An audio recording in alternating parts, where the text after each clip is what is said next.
जय श्री कृष्णा। राधे राधे। नमस्कार दोस्तों, स्वागत है आप सभी का हमारे YouTube चैनल पर। आज आप श्रवण करेंगे धर्मराज भगवान की कथा। कथा को पूरा जरूर सुनिए। अगर अच्छी लगे तो दूसरों को भी शेयर करें। भगवान आपकी हमारी सबकी मनोकामना को पूर्ण करे। प्रेम से बोलिए धर्मराज भगवान की जय। अब श्रवण करें कथा।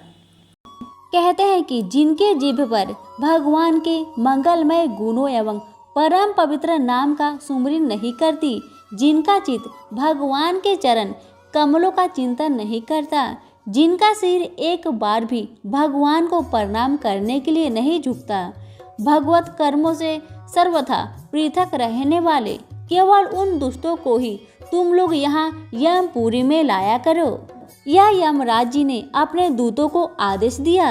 जब भी यमदूत हाथ में पास लेकर मृत्यु लोक में मरणासन प्राणियों को लेने चलते हैं, तभी उन्हें पास बुलाकर उनके कान में यमराज जी समझाते हैं कि जो लोग भगवान की कथा को कहने सुनने में लगे रहने वाले हैं, उनके पास तुम मत जाना, उन्हें तुम छोड़ ही देना, क्योंकि मैं दूसरे सब प्राणियों का कर्म का दंड देने वाला स्वामी हूँ, पर भगवान के भक्तों को दंड देने की शक्ति मुझ में नहीं है। मैं उनका स्वामी नहीं हूँ। नित्य देव होने पर भी यमराज भी भगवान सूर्य नारायण के पुत्र हैं। वह देव शिल्पी विश्वकर्मा की पुत्री संज्ञा से उत्पन्न हुए हैं। उनके शरीर का रंग श्याम वर्ण का है और वह हाथ में भयंकर दंड लिए रहते हैं। उनका वाहन भैंसा है। भगवान ब्रह्मा की आज्ञा से ही प्राणियों को कर्मों के अनुसार फल का निर्णय करने जैसे कठोर कर्म उन्होंने स्वीकार किया, वैसे तो वह भगवान के अंश है और कारक पुरुष है। कल्पात तक सैमनीपुरी में रहकर वे जीवों को उनके कर्म अनुसार फल का विधान करते रहते हैं। पुण्य आत्मा जीवों को यमराज जी धर्मराज के रूप में बड़े सौम्य दिखते हैं। पुण्य आत्मा जीव शरीर छोड़ने पर धर्मराज के सौम्य सुंदर सिलवान दूतों द्वारा बड़े सुख एवं आदर पूर्वक सैमनी पहुंचाया जाता है और धर्मराज उसको उसके पुण्य के अनुसार उच्च लोकों में भेजते हैं। किंतु पापियों को उग्र रूप में दर्शन देना, उन्हें नरक में डालना आदि भयंकर कर्म को भी वह दया से ही करते हैं। यमराज प्रधान भगवताचार्य में है, अतएव उनके द्वारा निष्ठुरता तो संभव ही नहीं है। वह तो दंड इसलिए देते हैं जिससे प्राणी पापों से छूटकर पवित्र हो जाए, वह शुद्ध होकर फिर पृथ्वी पर जाने योग्य और उसे भगवान को पाने का अवसर प्राप्त हो सके।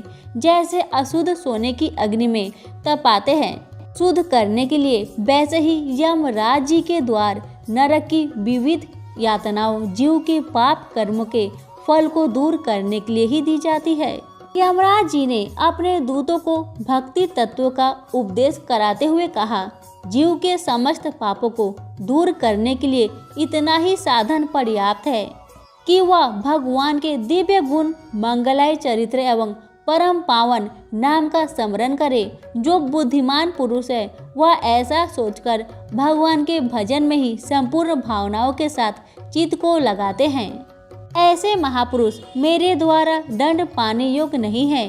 उन्होंने यदि पहले कुछ पाप किया भी हो तो भगवान गुना अनुवाद उसका नाश कर देगा।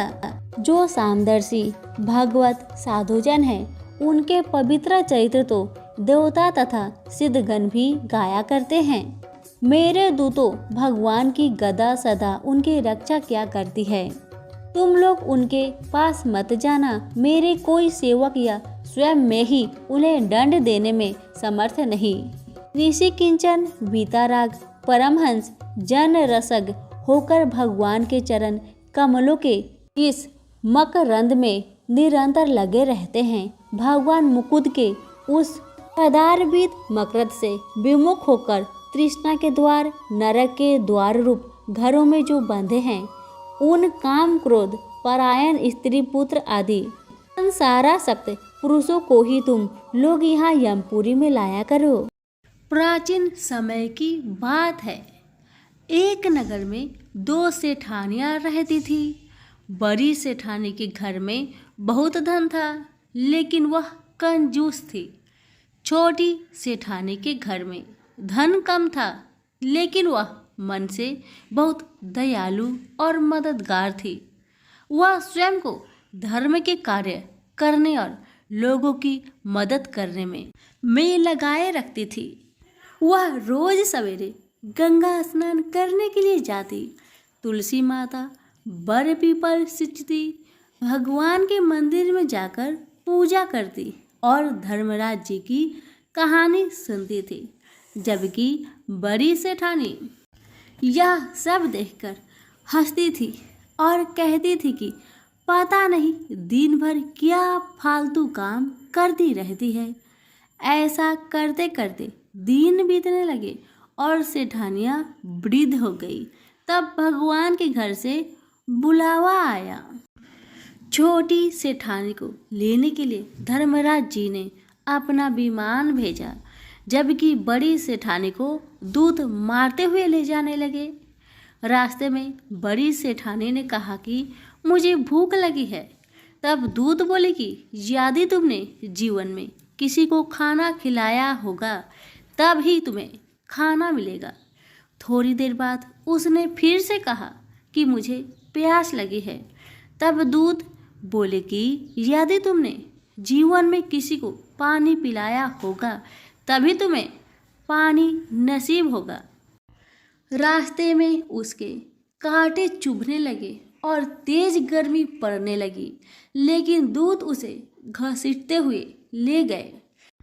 अब बड़ी सेठानी बहुत पछताने लगी कि मेरे पास सब कुछ होते हुए भी दान धर्म नहीं किया। इतनी देर में धर्मराज जी का दरबार आ गया। वहां जाकर उसने देखा कि छोटी सेठानी भगवान के पास सिंहासन पर बैठी थी। उधर बड़ी सेठानी को तपते हुए कुंड में डाल दिया गया। तब बड़ी सेठानी बोली कि मुझे सवा पहर का समय दीजिए, मैं वापस आकर दंड भोग लूंगी। धर्मराज बोले ठीक है। बड़ी सेठानी के शरीर में वापस प्राण डाल दिए गए। धरती पर आते ही उसने पंडितों को बुलाकर धर्मराज जी की कहानी सुनी और सब तरह के दान धर्म किए। इतने में समय पूरा हो गया। अब की बार बड़ी सेठानी को लेने धर्मराज जी का विमान आया। सवा पहर के दान धर्म और धर्मराज जी की कहानी सुनने से बड़ी सेठानी को स्वर्ग की प्राप्ति हुई। धर्मराज जी ने जैसी कृपा सेठानी पर की वैसी सब पर करना। धर्मराज जी की कहानी सुनने वाले, कहने वाले, हुक्कार भरने वाले और पूरे परिवार पर करना। तो सभी प्रेम से बोले धर्मराज भगवान की जय। किसी गांव में एक बुढ़िया रहती थी। वह बहुत नियम धर्म से व्रत रखा करती थी। एक दिन भगवान के घर से यमदूत उसे लेने आ गए और वह उनके साथ चल पड़ी। चलते चलते एक गहरी नदी आई तो यमदूत बोले कि माई, तुमने गोदान की हुई है या नहीं? बुढ़िया ने उनकी बात सुनकर मन में श्रद्धा से गाय का ध्यान किया तो वह उनके समक्ष आ गई और बुढ़िया उस गाय की पूंछ पकड़कर नदी पार कर गई। वह यमदूतों के साथ फिर आगे बढ़ी तो काले कुत्ते आ गए। यमदूत फिर बोले कुत्तों को खाना दिया था। बुढ़िया ने मन में कुत्तों का ध्यान किया तो वे रास्ते से चले गए। अब बुढ़िया फिर से आगे बढ़ने लगी तो रास्ते में कौवे ने उसके सिर में चोंच मारनी शुरू कर दी। तो यमदूत बोले कि ब्राह्मण की बेटी के सिर में तेल लगाया था। बुढ़िया ने ब्राह्मण की बेटी का ध्यान किया तो कौवे ने चोंच मारनी बंद कर दी। कुछ आगे बढ़ने पर बुढ़िया के पैर में कांटे चुभने लगे तो यमदूत बोले कि कराऊ आदि दान की है। बुढ़िया ने उनका ध्यान किया तो खराऊ उसके पैरों में आ गई। बुढ़िया फिर आगे बढ़ी तो चित्रगुप्त जी ने यमराज से कहा कि आप किसे लेकर आए हो। यमराज जी बोले कि बुढ़िया ने दान पुण्य तो बहुत किए हैं, लेकिन धर्मराज जी का कुछ नहीं किया, इसलिए आगे द्वार इसके लिए बंद है। सारी बात सुनने के बाद बुढ़िया बोली कि आप मुझे सिर्फ 7 दिन के लिए वापस धरती पर भेज दो। मैं धर्मराज जी का व्रत और उद्यापन करके वापस आ जाऊंगी। बुढ़िया माई वापस धरती पर अपने गांव आ गई और गांव वालों ने उसे भूतनी समझकर अपने दरवाजे बंद कर दिए। वह जब अपने घर गई तो उसके बहू बेटे भी दरवाजे बंद करके बैठ गए।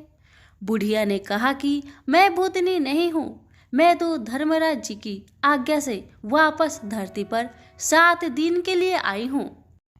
इन 7 दिनों में धर्मराज जी का व्रत और उद्यापन करूंगी, जिससे मुझे परलोक में जगह मिलेगी। बुढ़िया की बातों से आश्वस्त होकर बहू बेटे उसके लिए पूजा की सारी सामग्री एकत्रित करते हैं, लेकिन जब बुढ़िया कहानी कहती है तब वह हुक्कारा नहीं भरते, जिससे बुढ़िया फिर अपनी पड़ोसन को कहानी सुनाती है और वह हुक्कारा भरती है। 7 दिन की पूजा व्रत व उद्यापन के बाद धर्मराज जी बुढ़िया को लेने के लिए विमान भेजते हैं। स्वर्ग का विमान देख उसके बहू बेटों के साथ सारे गांव वाले भी स्वर्ग जाने को तैयार हो गए।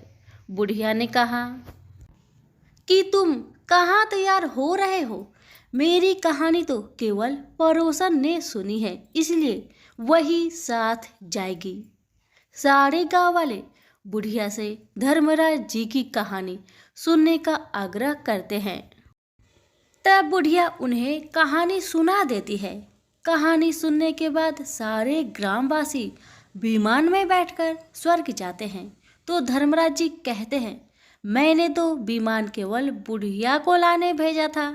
बुढ़िया माई कहती है कि हे धर्मराज, मैंने जो भी पुण्य किए हैं उसमें से आधा भाग आप गांव वालों को दे दो। इस तरह से धर्मराज जी ने ग्रामवासियों को भी स्वर्ग में जगह दे दी। हे धर्मराज महाराज, जैसे आपने बुढ़िया के साथ सभी गांव वालों को भी स्वर्ग में जगह दी, उसी तरह से हमें भी देना। कहानी सुनकर हुक्कारा भरने वालों को भी और कहानी कहने वालों को भी जगह देना। तो सभी प्रेम से बोलिए धर्मराज भगवान की जय हो। कहानी।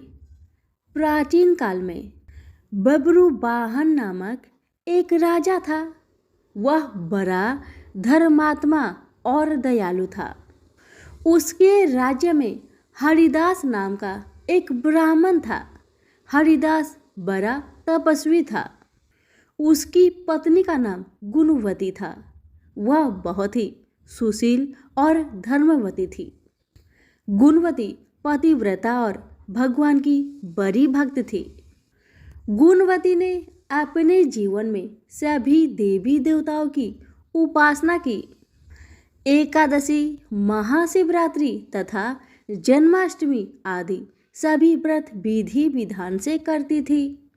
वह यथाशक्ति दान पुण्य भी करती थी। अतिथि सेवा से भी कभी विमुख नहीं रही। इस प्रकार जीवन भर वह धर्म परायण रही। वृद्धावस्था में जब उसका देहांत हुआ तो धर्मराज जी के दूत उसे आदरपूर्वक धर्मराजपुर ले गए। धर्मराजपुर में सुंदर सिंहासन पर धर्मराज जी भगवान विराजमान थे। उनके पास ही चित्रगुप्त जी का स्थान था। चित्रगुप्त जी मृत प्राणियों के पाप पुण्य का लेखा धर्मराज जी को सुना रहे थे। गुणवती भयभीत हुई। वह नीचे मुंह करके खड़ी हो गई। चित्रगुप्त जी ने उसके पाप पुण्य का ब्यौरा धर्मराज जी को दिया, जिसे सुनकर धर्मराज जी को प्रसन्नता हुई, किंतु कुछ उदासी उनके मुखमंडल पर छा गई। यह देखकर गुणवती ने पूछा, मैंने अपने जीवन में कोई दुष्कर्म नहीं किया, फिर भी आपके मुख पर उदासी क्यों है? कृपा करके बताए धर्मराज जी। धर्मराज जी ने कहा, हे देवी, तुमने सभी देवी देवताओं को व्रत आदि से संतुष्ट किया है, लेकिन मेरे नाम से तुमने कुछ भी पूजा पाठ या दान पुण्य आदि नहीं किया। यह सुनकर गुणवती ने धर्मराज जी से क्षमा याचना की और कहा कि मैं आपकी उपासना नहीं जानती थी। कृपा करके वो उपाय बतलाए जिससे सभी मनुष्य आपकी कृपा के पात्र बन सके। यदि मैं आपके मुख से आपके भक्ति मार्ग को सुनकर मृत्यु लोक वापस जा सकूं तो आपको संतुष्ट करने का प्रयास अवश्य करूंगी।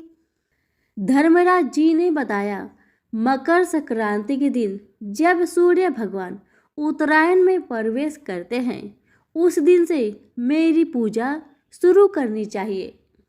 पूरे 1 साल तक मेरी पूजा करें और मेरी कथा सुने। एक दिन भी पूजा या कथा छूटनी नहीं चाहिए। साथ ही धर्म के इस 10 नियमों का पालन करें। पहला, धृति अर्थात धीरज रखना तथा संतुष्ट रहना।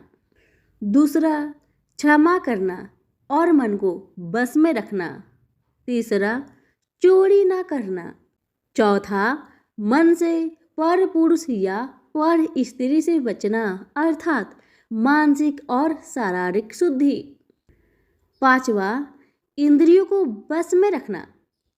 छठा, बुद्धि की पवित्रता यानी बुरे विचार न करना।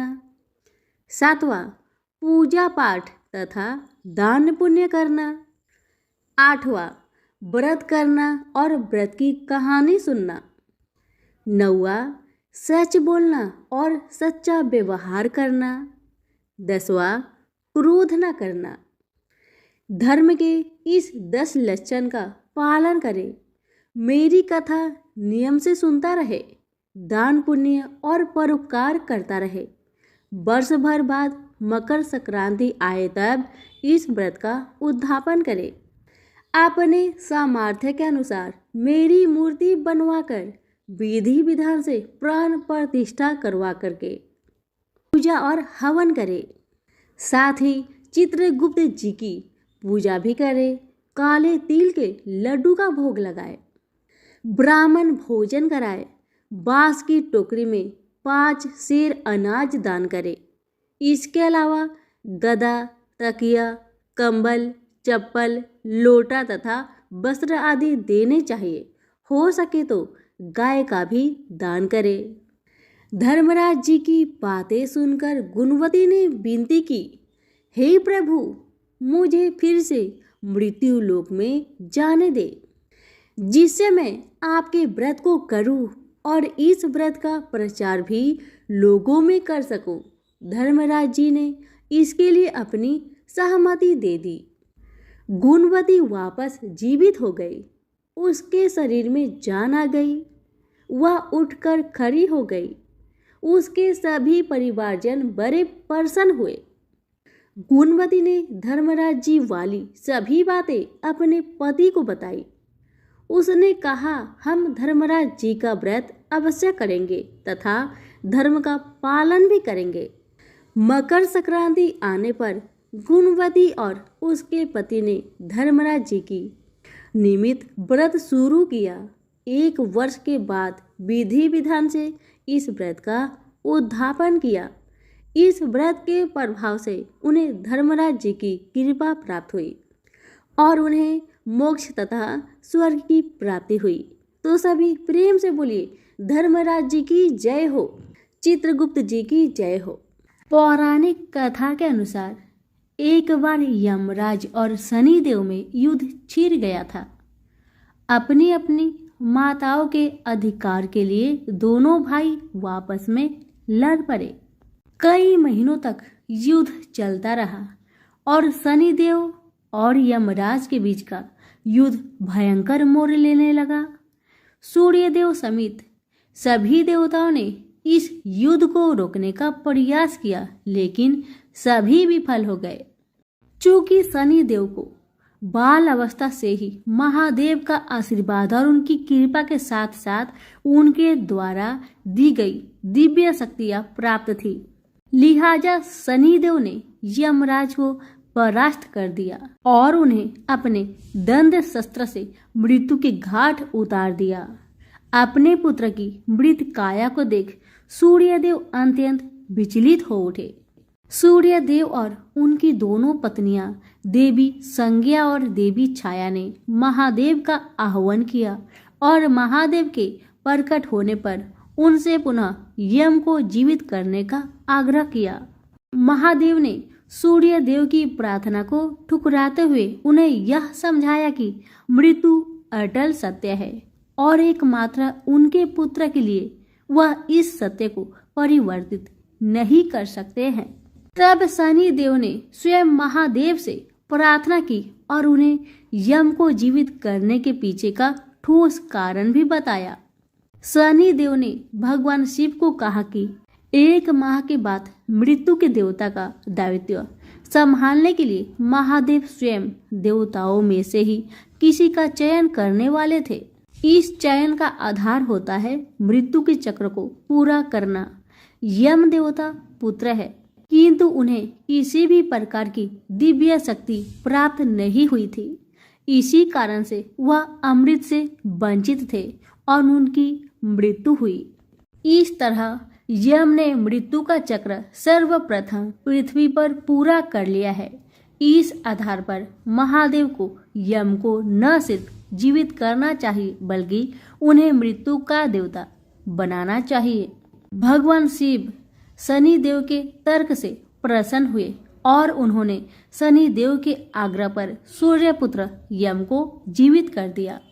भगवान शिव ने सूर्यपुत्र यम को मृत्यु के देवता का कार्यभार सौंपा और इस प्रकार सूर्यपुत्र यम मृत्यु के देव यमराज बने। तो सभी प्रेम से बोलिए यमराज भगवान की जय हो। एक नगर में एक साहूकार अपनी पत्नी के साथ रहता था, लेकिन वह निसंतान थे। वह दोनों भगवान शंकर की पूजा किया करते थे। एक दिन पार्वती जी कहने लगी कि यह आपकी इतनी पूजा करते हैं, फिर आप इनकी इच्छा पूरी क्यों नहीं करते हैं? शंकर जी कहते हैं कि इन्हें संतान सुख नहीं है, इसलिए ये इतनी पूजा करते हैं। पार्वती जी बोली कि आप इन्हें पुत्र क्यों नहीं दे रहे हैं? शंकर जी ने कहा कि इनके भाग्य में पुत्र का सुख नहीं है, लेकिन पार्वती जी नहीं मानी और वह जिद करने लगी। भगवान शंकर बोले कि ठीक है, इन्हें पुत्र की प्राप्ति हो जाएगी, लेकिन वह केवल 12 वर्ष तक ही जीवित रहेगा।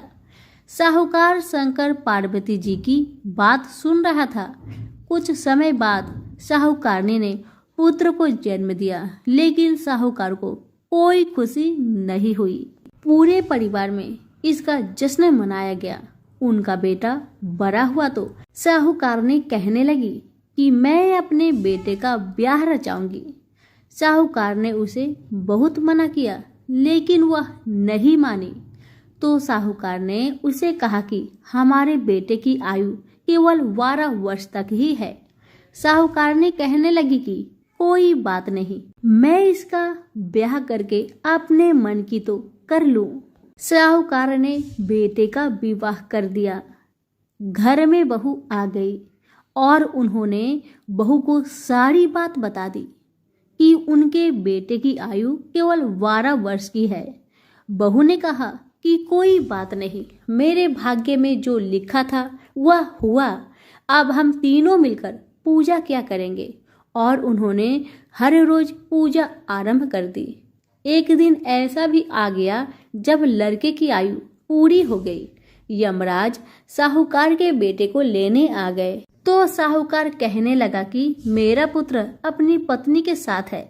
यमराज उसकी पत्नी के पास गए तो वह बोली, अभी तो मेरे पति ने जीवन का कोई सुख नहीं देखा और आप उसे लेने आ गए। यमराज बोले, इसकी इतनी ही आयु थी जो यह भोग चुका है। पत्नी ने कहा कि हे भगवान, कोई ऐसा उपाय नहीं है जिससे मेरे पति की आयु बढ़ जाए। यमराज बोले कि यह क्या होता है। लेकिन भगवान बोले कि यमराज का काला कंबल, लोहे का तसला 5.25 रुपए उठाकर रख दे।